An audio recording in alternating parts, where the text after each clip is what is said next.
Welcome back, everybody. How's it going? We are back with another Civilization Restarts, and today we will be starting in Asia, specifically Australia, where these two guys are going to be expanding. The South guys are actually going to be expanding first, and they're going to expand quite a bit, which is going to make the green guys also expand. They're going to be like, yo, what is this expansion that's happening right now?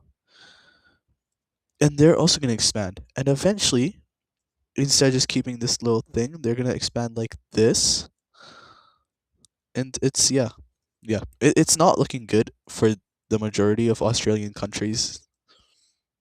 For the majority of countries that are like controlling Australia, because these two are starting to become more and more powerful and more competitive with each other. And as you remember, they still have that treaty that divides the entire continent in half on this line. It just goes straight like this.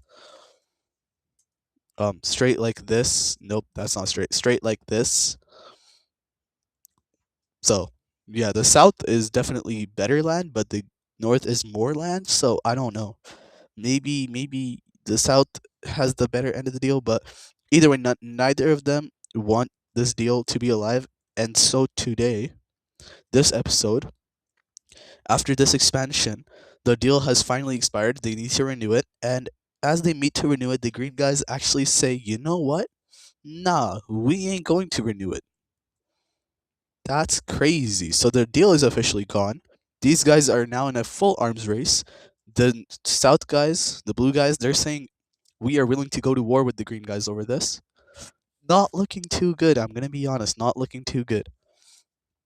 Anyways, next up, we have new countries popping up. So, firstly, inside of Thailand, there's going to be a new country that is going to be popping up. And this new country will be like that.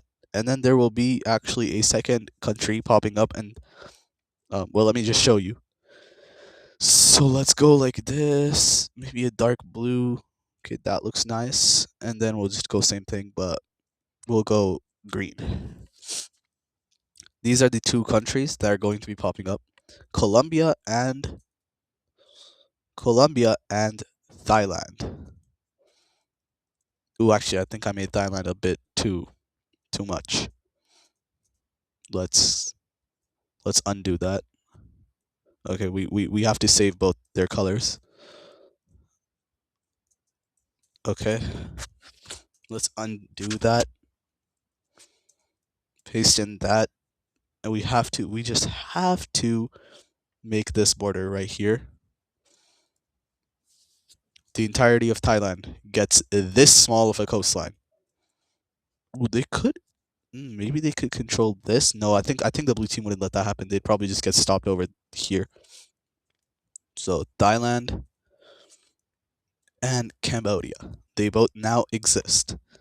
We can erase this. Um, yes, they're both going to get their capitals. Thailand is gonna have theirs right here.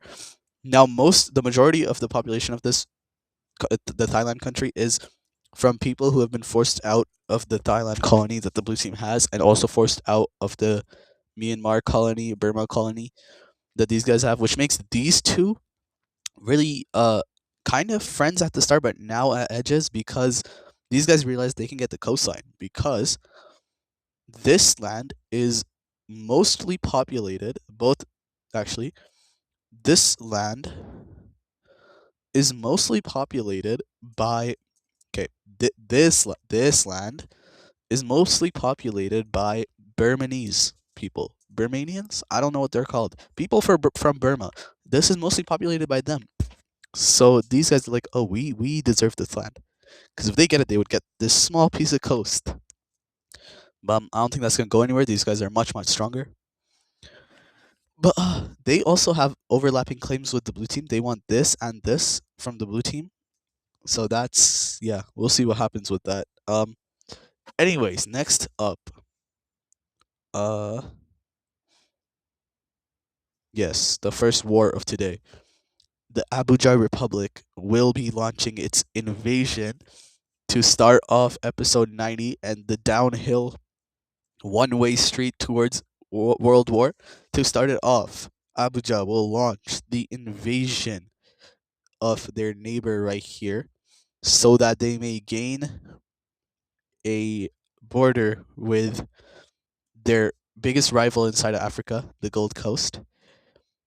Now, this is all based off their imagination of the fact that they will be able to, not even imagination, hallucination of the fact that they will be able to beat the Gold Coast. So we'll see if they're right in that, because according to them, that they're right in that. According to them, they're right in that, and then that's why they want to border so they can like prove it and like destroy these guys easier. We'll see if they're actually right. So this invasion actually takes much longer and takes much more resources of theirs than they actually expected, which is not good. But eventually they're able to just push all the way over here and destroy the country once and for all, destroying the buffer zone between Abuja Republic and the Gold Coast. They're going to annex all of that as well. So now, these two, this is like America and Russia sharing a border in Africa, except they're both located inside of Africa fully.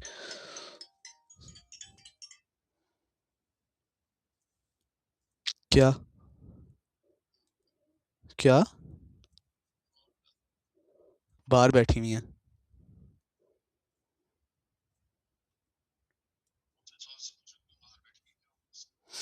Laundry करने बाहर एक second निकली थी फिर हाँ उन्होंने वो छोड़ दिया फिर वो ऐसे ही बैठी हुई है एक सेकंड अच्छा जा रहा हूँ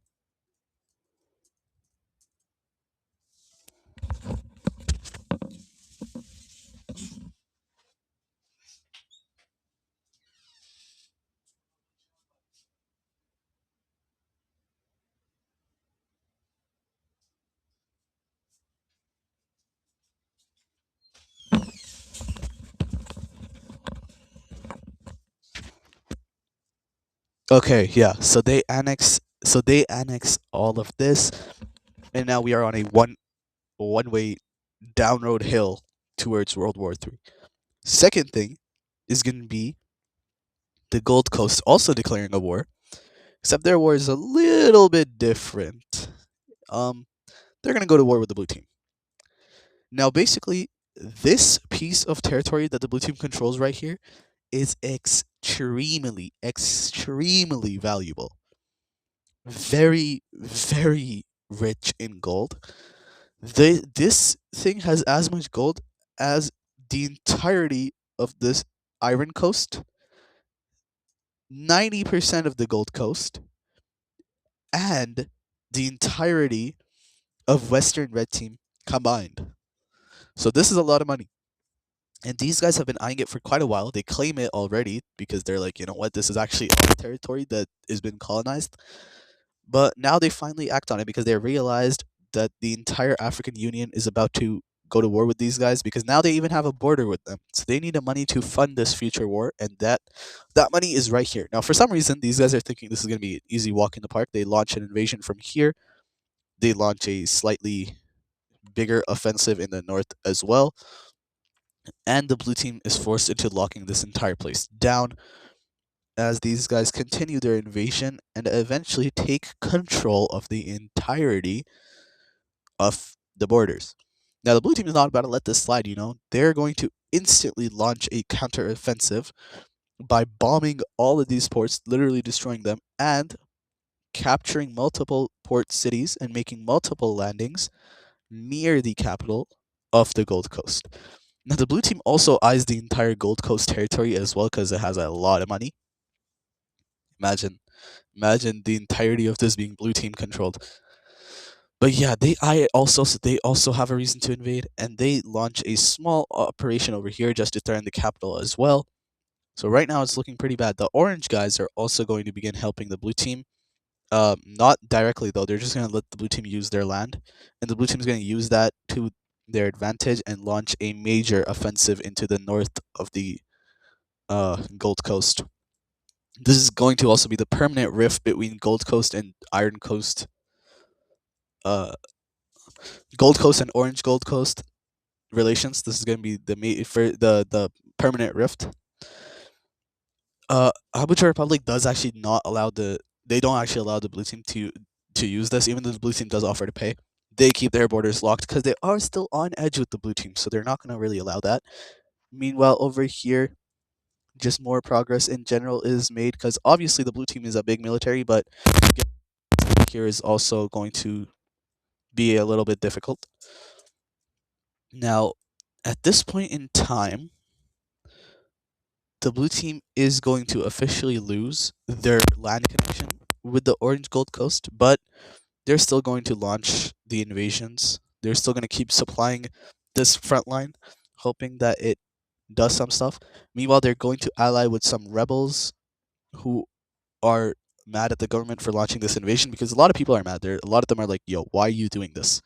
We could potentially just get absolutely whooped around and cooked." And so a large rebellion begins that in exchange for blue team support, this rebellion promises that if they win, they will instantly pull back from the blue team territory. Now blue team has evacuated a lot of people and a lot of gold from here, and the value of this territory is also decreasing because a lot of gold mines are being destroyed during the war. So these guys are getting more and more scared of if even this of if this war is even like worth it. But yeah, I think they're kind of too late now. They can't really back out anymore. Over here, they're going to continue the invasion and actually they're going to force the capitulation of a large chunk of this territory. It's looking kind of good for them, but also kind of bad. It's looking like they're dragging themselves deeper and deeper into this, and it's going to be harder and harder to pull out. At this point, the blue team officially does pull out of here, and they focus completely on the rebellion and its success. And they actually even send some of their own soldiers to fight alongside the rebels. Um, the rebel leader is also given asylum inside of this colony or what's left of it. I guess the blue team doesn't trust him enough to bring him all the way over here. But eventually, after a lot of strikes are happening over there, so eventually he's escorted into Morocco, where on his request, Morocco does actually send some troops as well. So now Morocco is at war with these guys as well. The Blue Team Alliance obviously is going to organize an entire volunteer squad that they also send to help the rebels, but the Blue Team hasn't actually officially activated the alliance yet because they're still confident they can win this on their own.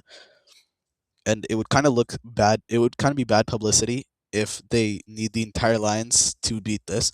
So they don't actually officially activate it, but a lot of troops are sent by the alliance. Over here, Blue Team themselves are going to solidify their control of the coastline, while over here, they're going to be continue to be absolutely destroyed. Three major chunks of the territory are going to collapse, and it's not looking good. Meanwhile, these guys are going to be able to kick the blue team out of here and also push back the rebels quite a bit. Not looking good for these guys. It's looking like the Gold Coast might actually win this, which would be very, very bad for the blue team in terms of publicity. The blue team's also like starting to get a little bit scared because they're like, yo, if we run out of materials, it's gonna take 6 months to bring materials all the way from like here, where most of their military bases and factories are located, from Arabia all the way to West Africa. They have to go this way also because they can't actually go through here because if you remember, the red team has officially closed this for the blue team because the blue team closed this for the red team. So yeah, that's pretty bad. Morocco is also going to supply this a little bit, but they're also running out of their military budget because their military budget is insanely has an insanely small amount for extra spending because they have to remain vigilant because they're completely surrounded on all sides by enemies. Anyways, the rebels continue to face a pushback until eventually an agreement these guys reach agreements and they're like, okay, fine, let's talk this out because both of them are starting to lose heavily. the blue team is actually going to launch a successful operation to recover that territory, but the payment for that is going to be further advancement into the south. And at this point, it's not looking too good for the blue team. Eventually, finally, a peace treaty is going to be signed. That's not going to completely strip the blue team of its colony, but it's going to hinder the colony quite a bit. So, taking a look at this peace treaty, first we have to undo all this. Basically, the peace treaty is going to be these guys aren't going to outright get the land, they're going to get some of it outright, but a lot of it they're going to be forced to purchase the rights from the blue team, which yeah is a little bit weird because I guess they won and they are getting this land. But you know what? I think they're fine with it too. It's not like they don't have money. They do have money, so they spend that money. Now, as for the territories they got outright, it was this, and then this they had to pay for, and they paid how much? They paid $200 trillion for it, and their GDP is 300 trillion. So yeah, what is these guys? They're like, I think blue team's like 900 trillion or something. These guys are getting up there. That's not their GDP. That they just have that money because they borrowed it from a lot of other countries as well. So it's actually debt that they're going to need to repay. Also, they're paying it over the course of a lot of years. They're basically renting it right now. But either way, it is a victory, and the blue team also does announce that they will likely sell this territory to these guys. So they're gonna get some free stuff out of this for no reason, for doing absolutely nothing. Okay, and then the last thing that we're gonna be doing today is gonna be a little bit of a rebellion inside of the red team, also funded by the blue team. Fun fact: basically, in the depths of the sand, these guys are going to emerge. A rebellion, a pro-Algerian annexation of this province rebellion, and it's gonna be funded by Morocco. They're gonna send a lot of stuff through the sand, through the Sahara Desert over here, secretly into this Algerian country, where it's gonna get distributed to various rebel groups who are going to be united under the Algerian banner.